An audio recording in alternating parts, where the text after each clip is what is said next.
Hello, my littles. Welcome to Mammy's Corner, and I'm Mammy. How are you, my littles? Oh, it's so good to see you. So, are you ready to do affirmations? Are you? Are you? Okay, let's get started. Ready? I am loved. Are you saying this out loud? Because I don't think I heard that. Say it again. I am loved. You are loved. Who loves you? God loves you. Who else loves you? Mammy loves you. And don't you forget it. All right, next one. Ready? I am good. Are you good? Are you? You better be good. Say it again. I am good. Very good. Now for the last one. I am kind. You are so kind. Say it again. I am kind. Oh, good job. Good job. Okay, so Mammy is still in the book of Disney's Adventure Stories. Are you ready to find out what story's next? Mammy's excited. Okay, ready? So we gotta get comfortable in our chairs, get your favorite blanket on, maybe a favorite pillow, or your favorite person that you want to cuddle with as Mammy reads to you. Are you ready for that? Okay. Oh, and don't forget, hit that like button because Mammy likes it when she sees those likes buttons. It lets me know that you like my stories. Hit the like button. All right, ready? Let's get started and see what story's next. Today's Disney Adventure Stories brings to you The Jungle Book 2, On the Hunt. Doo-doo-doo. Mowgli's life was very different than it once had been.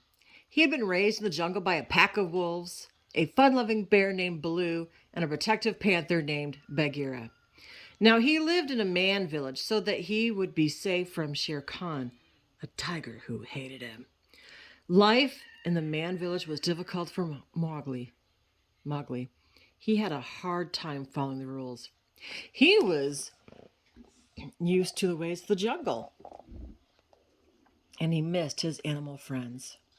One day, when Baloo came to the village to visit, Mowgli returned to the jungle with him. But Mowgli didn't realize that his new friends, a girl named Shanti and a young boy named Ranjan, thought he had been captured. Bravely, the pair headed in the jungle to rescue him. They soon found some mango peels that they thought Mowgli had left. Uh-oh, what do you think's going to happen? Let's find out. The smug and cunning Shere Khan was looking for Mowgli, too. The man cub had embarrassed him once, and now the tiger wanted revenge. Shere Khan spotted Kay the snake. Like everyone else in the jungle, Kay was afraid of Shere Khan. Where is he? The tiger demanded. Who? Kay replied. The man cub, Mowgli, said Shere Khan. I know you know. But I don't, insisted Kay. Shere Khan grabbed the snake's throat. He's at the swamp, wailed Kay. Shere Khan narrowed his eyes, trying to figure out if the snake was being truthful. He'd better be, for your sake, he replied. Shere Khan stalked through the jungle. Silently, he parted the reeds of the swamp and gazed around. There was no sign of Mowgli. That snake lied to me, Shere Khan cried. He swiped a paw into the water in frustration. Just then, a voice above him said, Now don't take it out in the water just because you don't like the reflection. I mean, not everyone can be born with such great looks. The voice belonged to a vulture named Lucky, who was perched on a branch overlooking the swamp. That was kind of funny, wasn't it, littles? When Shere Khan glared at him, Lucky got down from the branch and moved close to the tiger. What's the matter, Stripes? Man cub got your tongue, he teased. The other vultures tried to stop Lucky, but it was no use. We heard that kid is here in the jungle, right under your whiskers, Lucky said. Shere Khan paused. Now he was interested in listening to the big-mouthed vulture. They say he's headed downriver with a bear, Lucky added.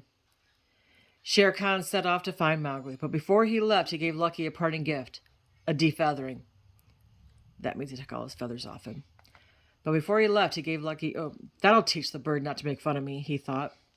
Meanwhile, Shanti and Ranjan had caught up to Mowgli, but they'd gotten into an argument, and Shanti and Ranjan had stormed off.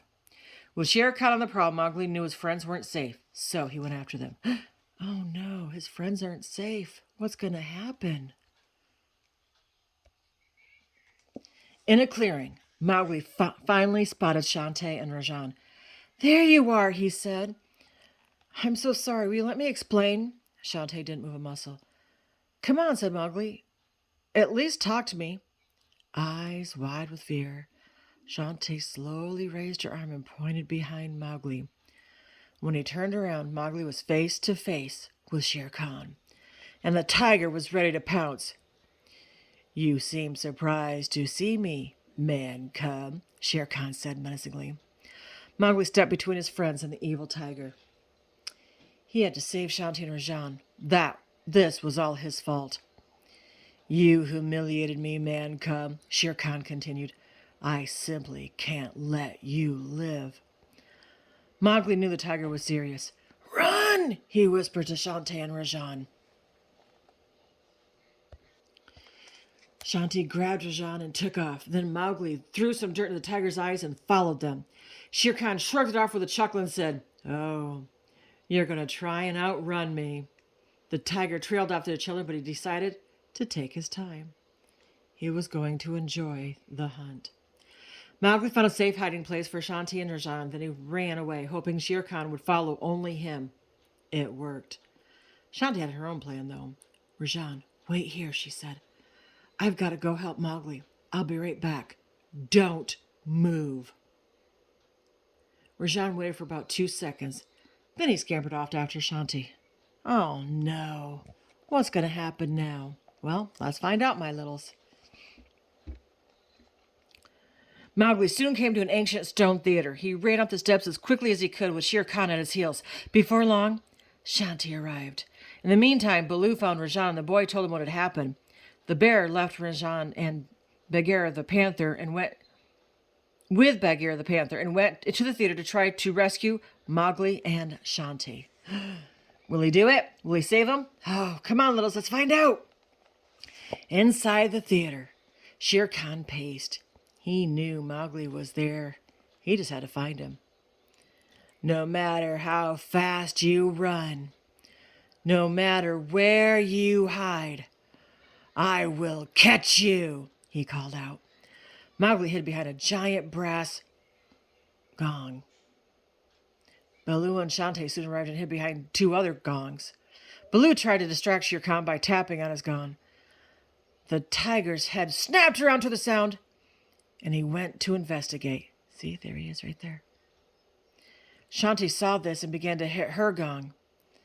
Then Mowgli realized Baloo and Shanti were there and hit his gong. Shere Khan didn't know what direction to go in until, crash! Shanti's gong fell to the ground, revealing her hiding place. Shere Khan laughed and called out, "So, what's it gonna be, man cub? You or your adorable little girlfriend?" As the vicious tiger approached Shanti, Mowgli jumped out from his hiding place. "No, don't!" he commanded. "What's going to happen, littles? Is he going to save her? Let's find out."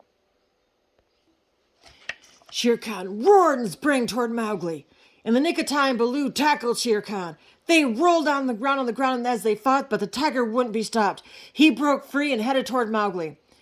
"Mowgli, look out!" Baloo yelled. The man cub grabbed Shanti's hand. "Come on!" he cried. Shanti took one look at the tiger and quickly followed Mowgli up a set of nearby stairs. They ran as quickly as they could. Shere Khan was catching up fast. There they go. Within seconds, the tiger had cornered Mowgli and Shanti on a ledge. Below them was a pit of boiling lava. Ooh, look at that lava. Mowgli looked around. There was only one way out. "Jump!" he yelled to Shanti. The pair leaped off the ledge. "Ah!" they screamed. Luckily, they landed on a stone head, but Shere Khan jumped too and landed right next to them. The stone head began to give way under all the weight. Mowgli, Shanti, and Shere Khan fell toward the bubbling lava. Oh no! At the last second, Baloo reached down and grabbed Mowgli and Shanti, hauling them up to safety. Yay! Shere Khan, however, was not so lucky. He landed on a rock in the middle of the lava pit. Then the giant stone head crashed down on him. He roared with fury as Mowgli, Baloo, and Shanti looked on in disbelief. The tiger was trapped. Suddenly, a shadow appeared overhead. It belonged to Lucky the vulture, who landed on the mouth of the stone head, which was now Shere Khan's prison. "Hello, Stripes," called Lucky. You're looking a bit down in the mouth today. Ha ha ha. Shere Khan clenched his teeth. Oh no, he hissed. What's the matter? Lucky teased. I always said you had a good head on your shoulders. He laughed, knowing he'd tortured the tiger with bad jokes for a long time. Shere Khan thought that having to listen to Lucky was the worst punishment imaginable. That's kind of funny, isn't it, Littles? Soon after, Mowgli, Shanti, and Rajan returned to the village. Now that Shere Khan was no longer on the hunt, Mowgli could visit the jungle anytime he wanted. Sometimes he even took Shanti and Rajan along. They had friends in the jungle now, too. The end. What do you think, my littles? Was that a good story? Oh, my stars, I got scared when Shere Khan went after Mowgli. Oh, were you scared? Whew. I bet you had your favorite cuddle blanket or cuddle pillow or cuddle buddy next to you, huh, to keep you safe. Whew. I didn't have that. But that's okay. I got you. Right? Do I have you? I hope I have you. Okay. So in that story, there's lots of things to learn from that. One is don't follow someone if you don't know where they've gone. And if you think they've been kidnapped, go tell an adult. Don't go rescue them on yourselves because you could get into so much trouble in scary situations, so don't do that. 2, it's always good to have a buddy next to you so that way you're safe at all times. So always be safe because Mammy loves you. All right, so remember, always be good and always be kind, right? All right, who loves you? God loves you. Who else loves you? Mammy loves you. But Mammy loves you bestest. Until next time, my littles, be good and be kind.